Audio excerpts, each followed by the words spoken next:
അതെ ധന്യ ഏത് അതോ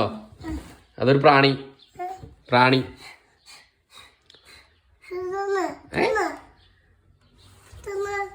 ഏതെന്ന് ഏത് അതൊന്ന് തുടർന്ന് വേണ്ട ചേച്ചി അത് പിടിച്ച് കടിക്കും തന്നെ പിടിച്ച് കടിക്കും അത്രക്ക് ഓവറാക്കണ്ട ബേജിയോ പേടിയണോ എന്തിനു പേടിക്കണേ പിന്നെ അത് അപ്പൊ നീ പിന്നെ ഞെക്കി കൊല്ലാൻ പോയതിനാ അതിനെ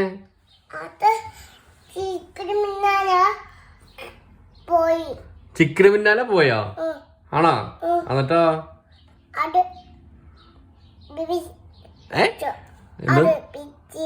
പിച്ചിയാ തോന്നുന്നുണ്ട് അത് പിച്ചിയാ നിന്റെ വന്നിട്ട് അത് നിന്റെ പിച്ചടെ എങ്ങനെയാ അത് ബേബീനെ പിച്ചിയാ നീ മുതുക്കി തുളച്ചിയാവാണോ നീ മുതുക്കി തുളച്ചിയാവാണോ